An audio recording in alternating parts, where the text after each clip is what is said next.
BJP ಸರ್ಕಾರದಲ್ಲಿ ಮಾನ್ಯ BS ಯಡಿಯೂರಪ್ಪನವರು ಮುಖ್ಯಮಂತ್ರಿಗಳಿದ್ದಾಗ ಒಬ್ಬರು ರಾಮಸ್ವಾಮಿ ಬಿನ್ ವೆಂಕಟಪ್ಪ ಅನ್ನೋರು ಒಂದು ಅರ್ಜಿ ಕೊಡ್ತಾರೆ ಮಾನ್ಯ ಯಡಿಯೂರಪ್ಪನವರಿಗೆ. ನಮ್ಮ ಒಟ್ಟು ಕುಟುಂಬದ ಆಸ್ತಿಯನ್ನ ತಾವು ಡಿನೋಟಿಫಿಕೇಶನ್ ಮಾಡಿ ಕೊಡಬೇಕು ಅಂತ ಕೊಡ್ತಾರೆ.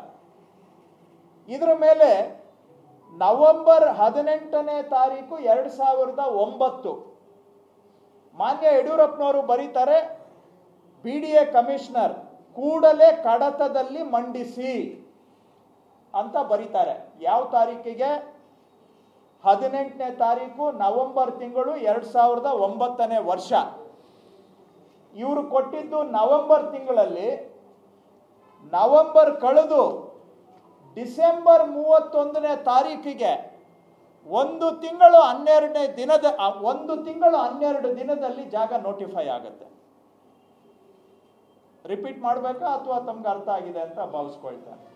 ನವೆಂಬರ್ 18, 2009 ಡಿನೋಟಿಫಿಕೇಶನ್ಗೆ ಫೈಲ್ ಪುಟಪ್ ಮಾಡಿ ಅಂತ ಮಾನ್ಯ ಯಡಿಯೂರಪ್ಪನವರು ಬರೀತಾರೆ.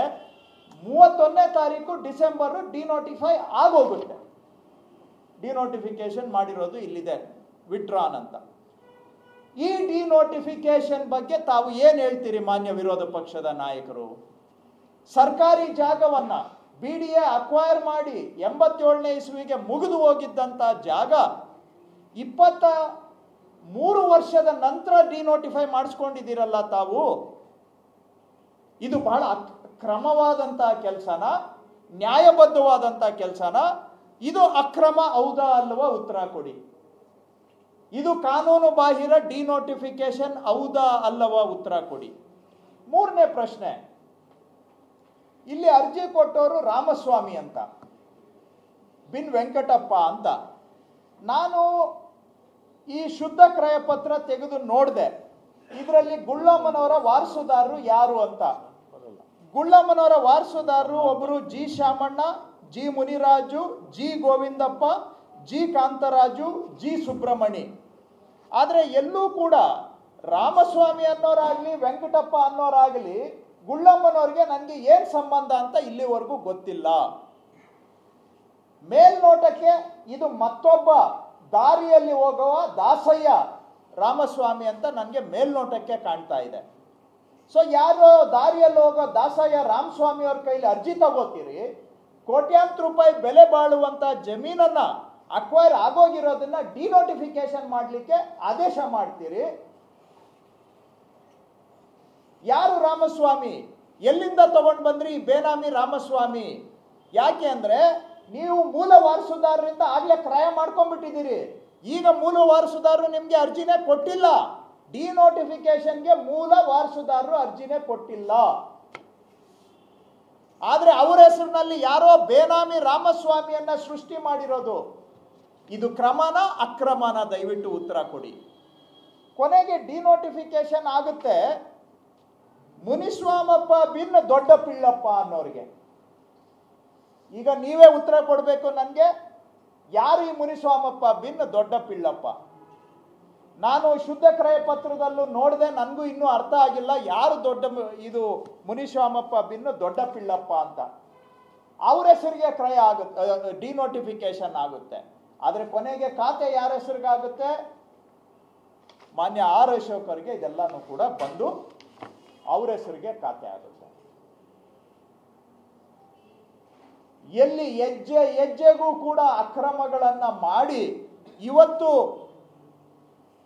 ಅಂತ ಮಾತುಗಳು ನೋಡಿದ್ರೆ ಏನು ಮುಖ್ಯಮಂತ್ರಿಗಳು ರಾಜೀನಾಮೆ ಕೊಟ್ಬಿಡ್ಬೇಕು, ಸರ್ಕಾರ ವಜಾ ಮಾಡಬೇಕು.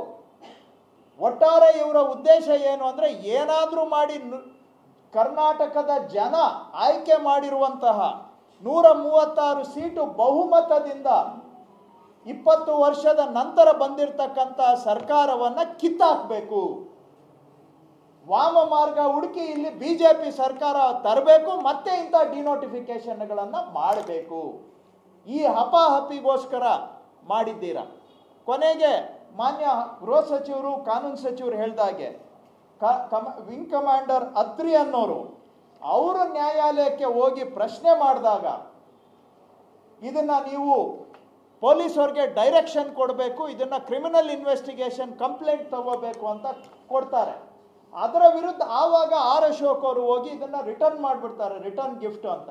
ಅದ್ರ ಬಗ್ಗೆ ಮಾನ್ಯ ಕಾನೂನು ಸಚಿವರು ಹೇಳಿದ್ದಾರೆ, ಇದು ಜಾಗ ಸರ್ಕಾರದ್ದು, ಅಕ್ವೈರ್ ಆಗಿದ್ದು, ಅದನ್ನು ನೀವು ಸರ್ಕಾರದ ಜಾಗನ ಸರ್ಕಾರಕ್ಕೆ ಗಿಫ್ಟ್ ಕೊಡುವಂಥ ಔದಾರ್ಯವನ್ನು ತೋರಿಸಿದ್ರ ಪ್ರಶ್ನೆ ಅವ್ರು ಮಾಡಿದ್ದಾರೆ.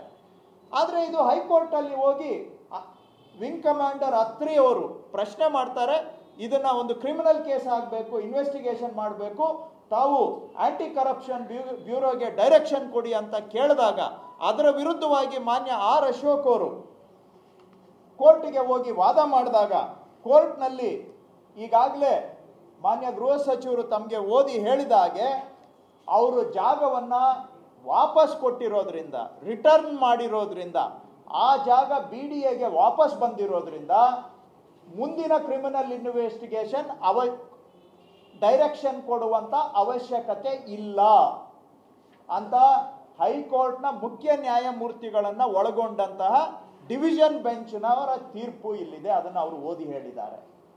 ಅಲ್ಲಿಗೆ ಜಾಗವನ್ನು ರಿಟರ್ನ್ ಮಾಡಿದ ಮೇಲೆ ಫರ್ದರ್ ಕ್ರಿಮಿನಲ್ ಇನ್ವೆಸ್ಟಿಗೇಷನ್ ಅವಶ್ಯಕತೆ ಇಲ್ಲ ಅನ್ನುವಂಥದ್ದು ಹೇಳಿದ್ದಾರೆ.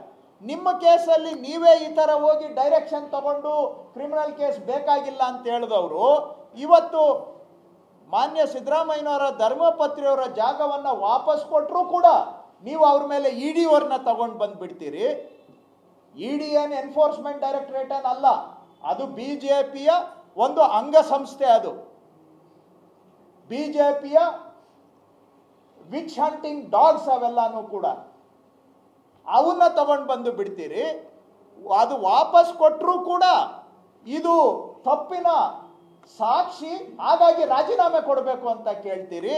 ಈಗ ಈ ನಡೆದಿರುವಂಥ ಪ್ರಕರಣಗಳ ಹಿನ್ನೆಲೆಯಲ್ಲಿ ತಾವು ವಿರೋಧ ಪಕ್ಷದ ನಾಯಕರ ಸ್ಥಾನಕ್ಕೆ ಮತ್ತು ಶಾಸಕರ ಸ್ಥಾನಕ್ಕೆ ತಾವು ರಾಜೀನಾಮೆ ಕೊಡ್ತೀರಾ?